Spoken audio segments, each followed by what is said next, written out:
Bueno, luego de haber revisado todos los tribunales que forman parte del Poder Judicial, es relevante entonces que ahora nos aboquemos como último tribunal que es posible que conozca un asunto a los llamados tribunales arbitrales, que también se encuentran regulados en el Código Orgánico de Tribunales y que suponen un abordaje a la justicia de índole privada, vale decir, estos árbitros no pertenecen al Poder Judicial ni tampoco al esquema de tribunales tradicionales de nuestro país, no están creados por ley, sino que son la voluntad de las partes los que van, en definitiva, a otorgarle las posibilidades de conocer una determinada materia.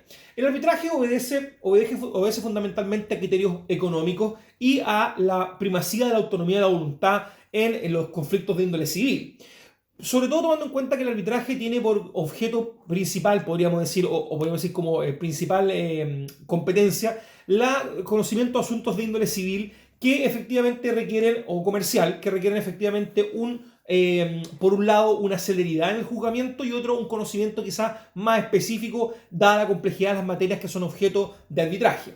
Fundamentalmente por ello las partes entienden que someter al conocimiento de la justicia ordinaria estos conflictos también tiene el problema de someterse a las dificultades de la justicia ordinaria, como son, por ejemplo, por un lado, lo no rápido que se desearía al respecto, tomando en cuenta que tener parado un contrato por un litigio judicial puede significar millones de dólares en pérdidas, por tanto es necesario que haya un poco más de celeridad en la resolución del conflicto, y por otro lado, lo específico el mismo que sin duda a veces escapa a lo que un juzgado civil habitualmente conoce, y por tanto se requiere una mayor experticia en el tribunal que vaya a conocer del asunto. Por tanto, la justicia arbitral tiene varias, podríamos decir, explicaciones y un fundamento que radica en la posibilidad de que los privados también puedan solucionar sus conflictos, y el arbitraje entonces, bajo ese prisma, también es un medio alternativo de solución de conflictos que lo que hace obviamente es permitir que los particulares a través de métodos compositivos entonces puedan solucionar los asuntos que están dentro de esta esfera más reducida de índole civil o comercial. El arbitraje en Chile se encuentra regulado tanto en el Código Orgánico de Tribunales, en los artículos 222 y siguientes, como también, esto en su orgánica, como también procedimentalmente en el Código de Procedimiento Civil, en el título octavo, libro tercero, que regula el procedimiento arbitral, y además también el juicio de partición tiene normas específicas referentes al arbitraje. Además, también eso hay que sumarle lo dispuesto en la ley 19.971, que es la ley de arbitraje internacional, que es ley de la República desde el año 2004, el cual regula el arbitraje internacional comercial y que obviamente se basa también en las recomendaciones de la Nación Unida a efectos de fomentar entonces la solución de conflictos en el derecho mercantil internacional.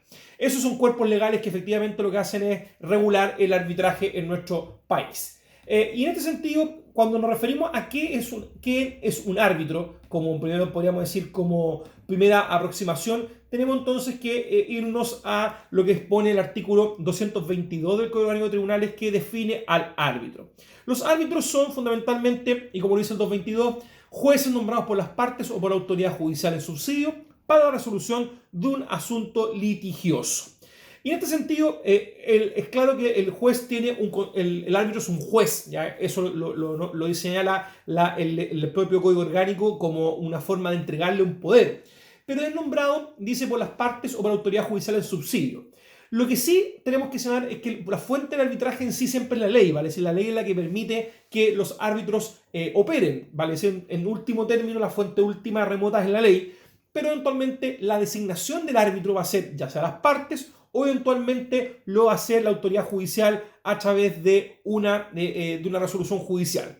Cuando decimos las partes, también podemos incluir las declaraciones unilaterales de voluntad, que también son fuente de arbitraje, de designación de un arbitraje. Por ejemplo, un testamento. Bueno, es importante entonces saber que el árbitro, en cuanto a sus requisitos de cómo pueden ser árbitros, está establecido en el artículo 225 y se refiere a que puede ser árbitro toda persona mayor de edad con tal que tenga la libre disposición de sus bienes y sepa leer y escribir.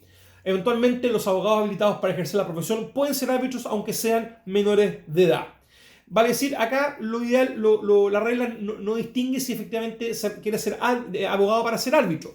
Pero, si se quiere ser una especie de árbitro muy particular que el árbitro de derecho, necesariamente debe ser un abogado el que lo sea, ¿ya? Requiere la calidad específica.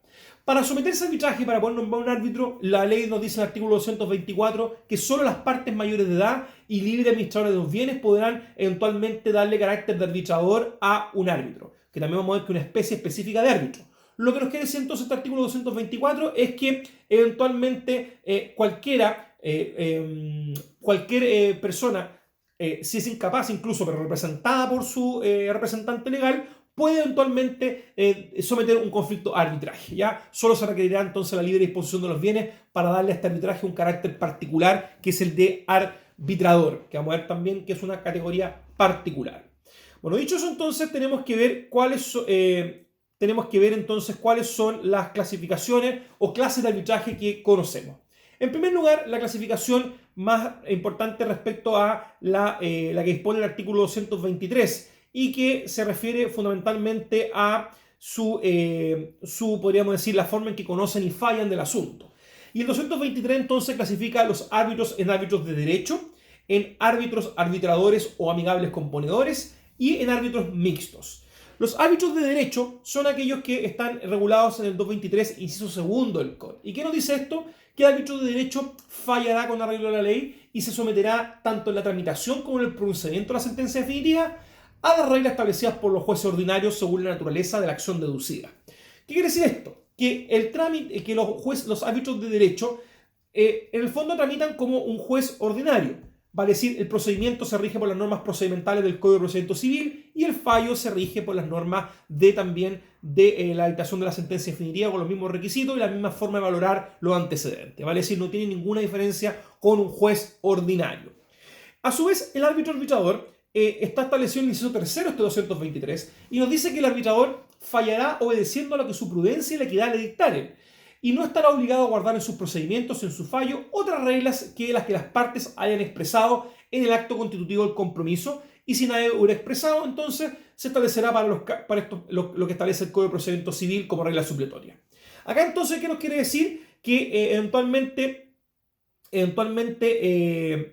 acá es bastante más amplia la libertad que las partes le otorgan a este arbitraje, ya que el árbitro arbitrador va a fallar según lo que la prudencia y equidad le dictaren y eventualmente en el procedimiento se va a adecuar a las reglas que las partes le entreguen y si estas partes nada entregarán, eventualmente va a regirse por el procedimiento a las reglas mínimas que el Código de Procedimiento Civil establece. Por último, el árbitro mixto es un árbitro que tiene una componente, podríamos decir, un componente mezclado, ya que acá en este caso el árbitro mixto falla con arreglo de la ley, pero tramita el asunto de acuerdo a las reglas de un árbitro arbitrador. Vale decir, en el procedimiento existe un mayor relajo, pero en el fallo se debe adecuar a las normas legales al respecto. Y esto es bastante relevante porque acá obviamente hay una mayor libertad en cuanto al procedimiento que se entregue al árbitro.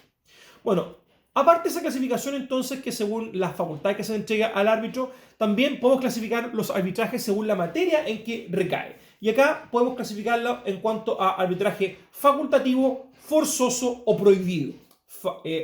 Siendo obviamente en la clasificación que está establecida en el artículo 228 del Código Orgánico de Tribunales.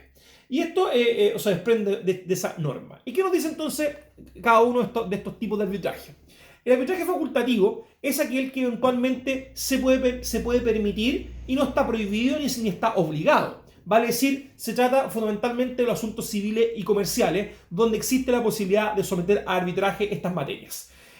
Son el grueso del arbitraje facultativo y, como veremos, de no estar prohibido o no estar obligado, podrá libremente adoptarse la fórmula arbitral o no. El arbitraje forzoso, por otra parte, está definido en el artículo 227 y que son términos taxativos donde se va a obligar que determinadas materias sean resueltas a través de un arbitraje. Y esto fundamentalmente son relativas a lo que establece dicho artículo: liquidación de sociedad conyugal, partición de bienes, cuestiones relativas a sociedades comerciales en cuanto a presentación de cuentas del gerente, diferencia entre socios de una sociedad anónima, y otras que determinen las leyes que son fundamentalmente relativas con aspectos comerciales, societarios. Y efectivamente en estos casos hay obviamente una obligación de someter a arbitraje y no va a conocer la justicia ordinaria de aquello.